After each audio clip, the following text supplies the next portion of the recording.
Mi nombre es Luis Manuel García Reales. Dentro de la asignatura Lectores Autónomos se analizan tres teorías.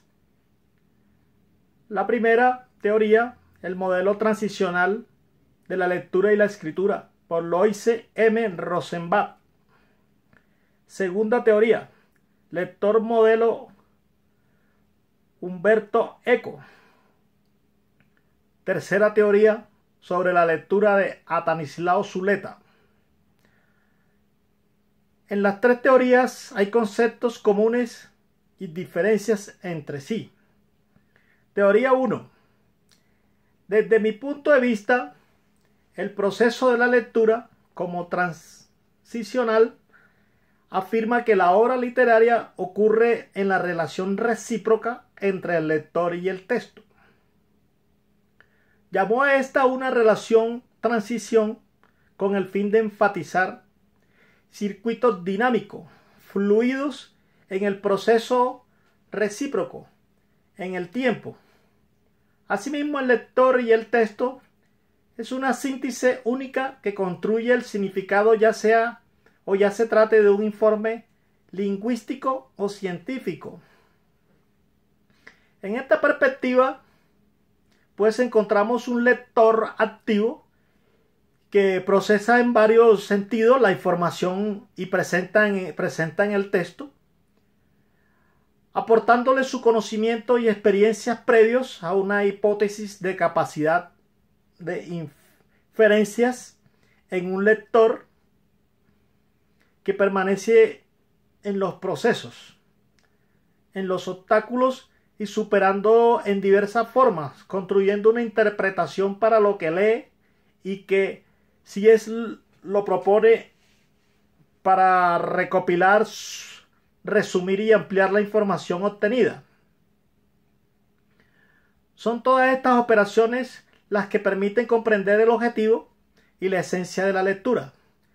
En la teoría 2 tenemos que representa una cadena de artífices expresivos que el destinatario debe actualizar porque es el que debe dar sentido.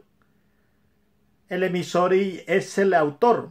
Cuando el texto debe ser actualizado es porque está incompleto. Las cosas tienen diferentes interpretaciones.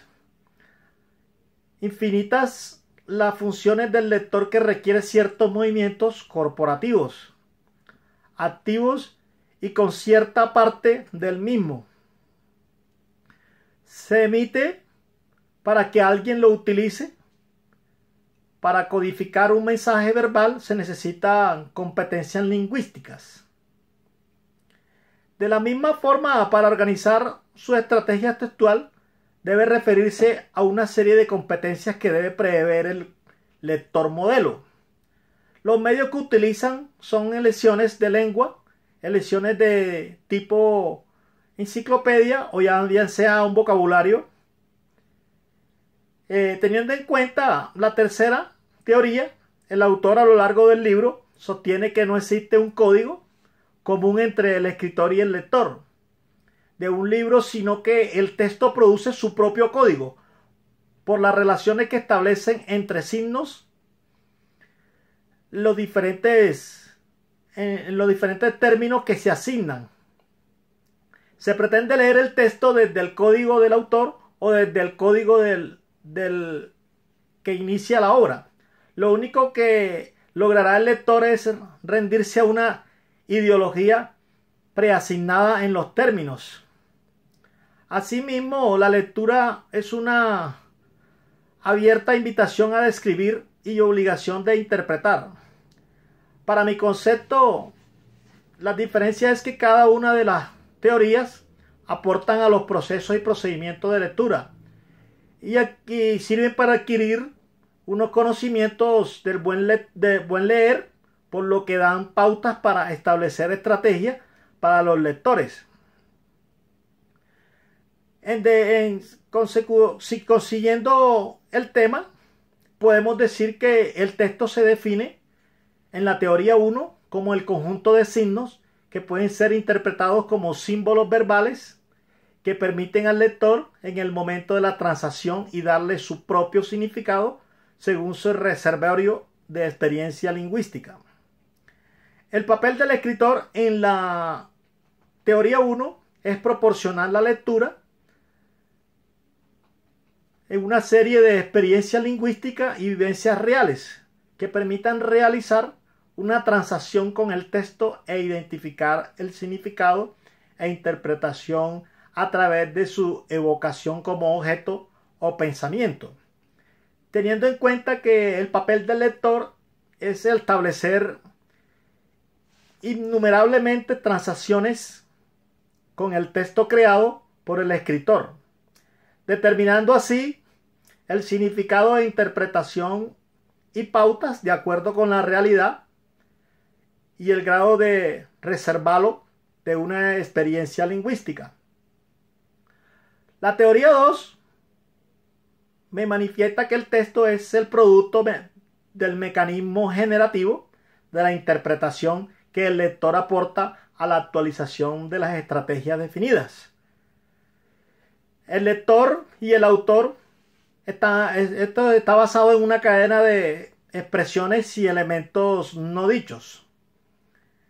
El papel del lector empírico es el que formula una hipótesis basada en el texto creado por el lector modelo, convirtiéndolo en su propia estrategia.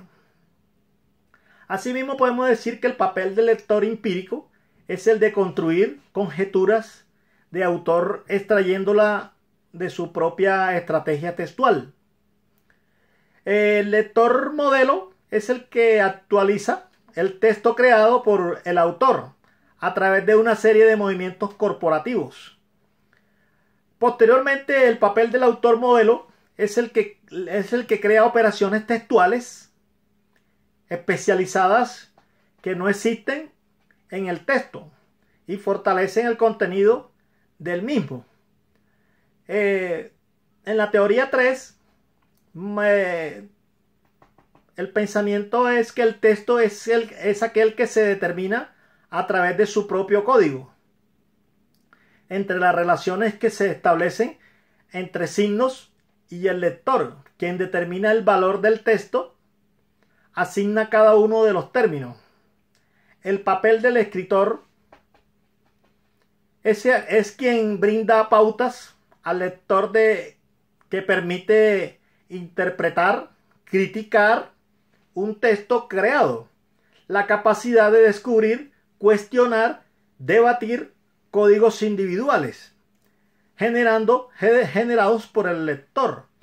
Asimismo, podemos decir que el papel del lector es el que interpreta críticamente un texto que permite generar problemas que posibiliten el proceso de pensamiento a través de experimentar el proceso del buen leer. Posteriormente, o teniendo en cuenta el video de Gustavo Marín Garzón, donde expresa el encuentro con los escritores que forman parte del proyecto de diálogos de lectura. El poder de los cuentos para dar recursos a los jóvenes, niños, niñas y adolescentes. Para la vida es un obstáculo de crecimiento literario el leer, que forma parte de nuestra identidad como ser humano. En nuestra propia construcción vemos que obtenemos una capacidad intelectual y conseguimos los significados o experiencias de leer más allá de una interpretación de un texto. Es una transacción entre el lector y el texto que se le lee cuando ellos están aportando o creando un producto para así llegar al seno de los niños, teniendo en cuenta las historias que ellos crean en las historias que están leyendo. Es importante señalar que las tres teorías estudiadas están enlazadas con la conferencia del video, ya que les dan valor al texto, al autor, al escritor. Asimismo, nos enseñan bases fundamentales y el crecimiento literario que tienen que dar como anhelo de felicidad. y la pasión del contar el secreto del placer de leer. También pone en práctica punto de partida que sacan las palabras que tienen que ver con la capacidad de lectura que tienen los jóvenes, niños y adolescentes. Hay una reflexión del buen lector, el escritor de lectura, en la sociedad de crisis. En una sociedad de crisis. Por lo que tenemos que profundizar el papel de los libros, la lectura, que pueden desempeñar las tareas del buen lector. En nuestra vida cotidiana, desde las primeras edades, se recomienda a nosotros como profesionales de la materia o padres de familia, para que desde las primeras edades estemos inculcándole la literatura, la lectura, los cuentos, las poesías a los niños. Insistió mucho en la necesidad de leer para transformar el mundo, manifestando que la lectura no solo nos ayuda a crecer como personas, sino que también es importante para construir una sociedad mejor, más justa, con ciudadanos críticos y responsables, aunque en muchas ocasiones escuchemos análisis sobrios. También nos invita a la esperanza de la infancia y la juventud, que nunca leyeron tanto como hoy. Hoy en día vemos que ya están más interesados los niños, los profesores, los profesionales en la biblioteca. O sea, somos los que brindamos más apoyo en la lectura por medio de la internet, de la intranet, de la página web, entre otros. Muchas gracias.